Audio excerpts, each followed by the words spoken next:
tapat, matatag at maaasahan balitang tama at totoo lamang dito sa Pilipinas Network. Magandang araw sa ating mga kababayan sa Pilipinas at sa buong mundo. Huwag kalimutang pusuan ang video, sumubaybay at pindutin ang patingaw upang lagi kayong updated sa balita. Simulan na natin.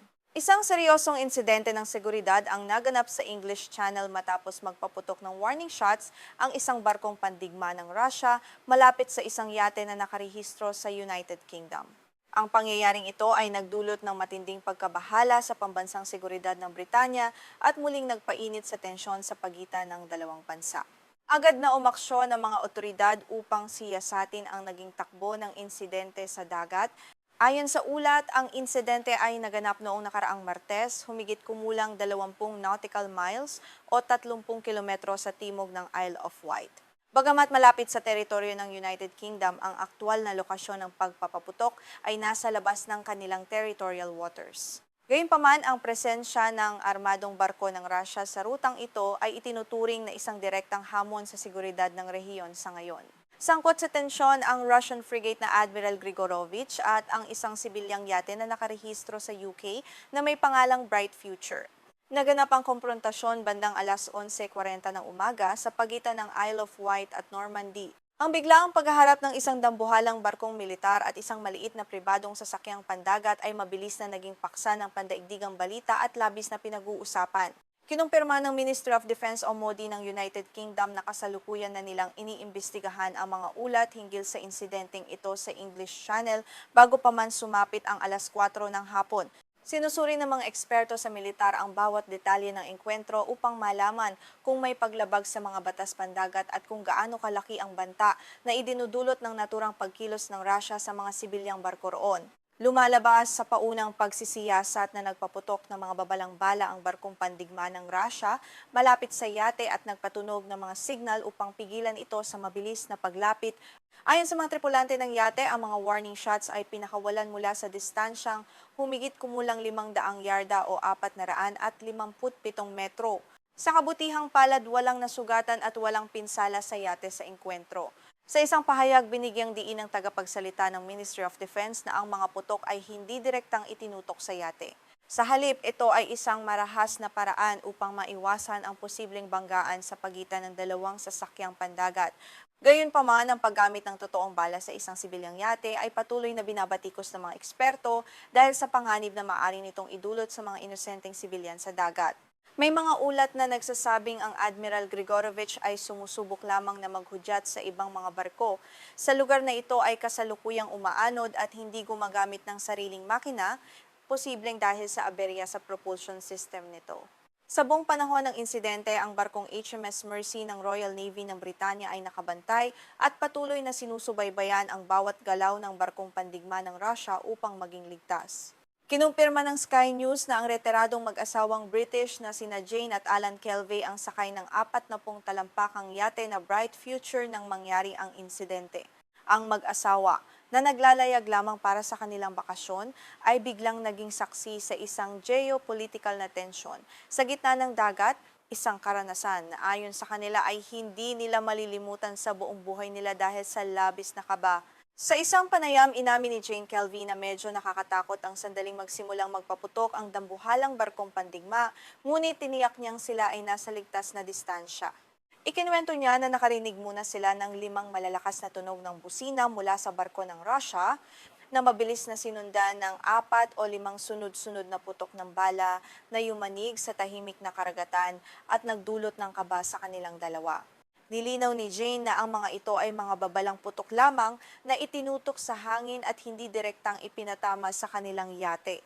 Bagamat naging kalmado ang mag-asawa matapos ang insidente, ang pangyayari ay nagpapakita ng matinding panganib na kinakaharap ng mga sibilyang sasakyang pandagat kapag napadpad sa mga lugar kung saan nagpapatrolya ang mga agresibong barkong militar ng Russia na tila walang pakundangan sa iba. Ang Admiral Grigorovich ay isang sikat na barkong pandigma ng Russia na may habang 125 metro.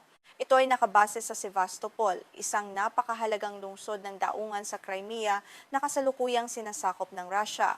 Ang frigate na ito ay bahagi ng Black Sea Fleet ng Russia at kilala sa paglahok sa iba't ibang operasyong militar na naglalayong magpakita ng puwersa sa Europa at maghatid ng takot doon. Nilagyan ng frigate na ito ng makabagong A-190 Arsenal naval gun, pati na rin ng hangar at helipad para sa isang helicopter na pang-militar. Bukod dito, mayroon din itong 8 vertical launch cells para sa mga cruise missile na maaring gamitin laban sa iba pang mga barko o sa mga target sa lupa. Ang lakas militar na ito ang dahilan kung bakit lubhang mapanganib ang anumang engkwentro rito, partikular sa mga sibilyan. Sa panig naman ng Russia, naglabas din ng opisyal na pahayag ang kanilang Ministry of Defense.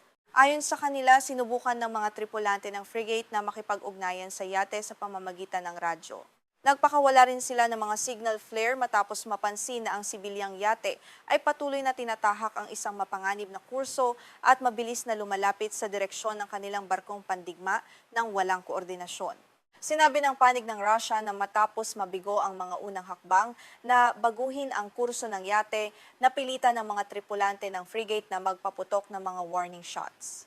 Ayon sa kanila, ginawa ito upang maprotektahan ang kanilang barko at maiwasan ang anumang aksidente sa gitna ng dagat na maari umanong magbunga ng mas malubhang pinsala kung hindi agad na agapan sa pamamagitan ng babala gamit ang maliliit na armas nila.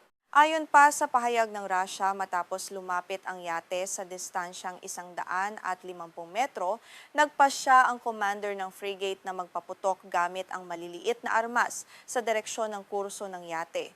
Kasunod nito, agad umanong nagbago ng direksyon ang yate na may watawat ng Britanya at mabilis na lumayo sa barkong pandigma ng Russia upang maiwasan ang mas seryosong komprontasyon na maaaring humantong sa sakuna.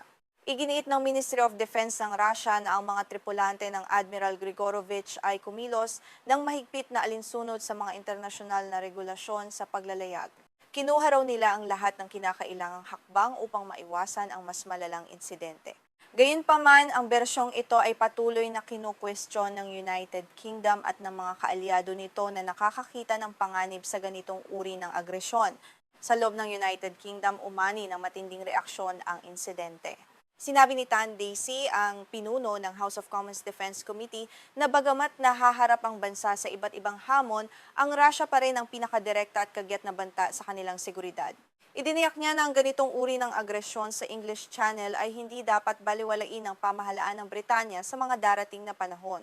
Dahil dito, nanawagan si Desi na dapat bilisan ng gobyerno ang pagpapalakas ng kanilang kapangyarihang militar, kabilang ang pagtataas ng defense spending sa 3% ng GDP bago matapos ang kasalukuyang termino ng parlamento. Sinabi rin niya na ang pagbibitiw ni John Healey bilang kalihim ng depensa ay nagdulot ng pagkaantala sa mga kritikal na pamumuhunan sa sektor ng pambansang depensa sa bansa sa ngayon. Binatikos naman ng Shadow Defense Secretary na si James Cartledge ang Administrasyong Labor.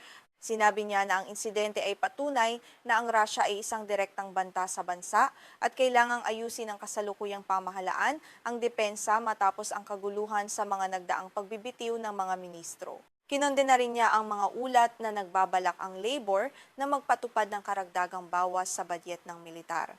Ang insidenteng ito sa English Channel ay nag-iiwan ng malaking hamon sa pambansang seguridad ng United Kingdom at nagpapakita ng tumitinding tensyon sa pagitan ng mga bansang kanluranin at ng Russia. Sa pagpapatuloy ng investigasyon, mananatiling alerto ang Royal Navy upang matiyak ang kaligtasan ng mga sibilyan sa karagatan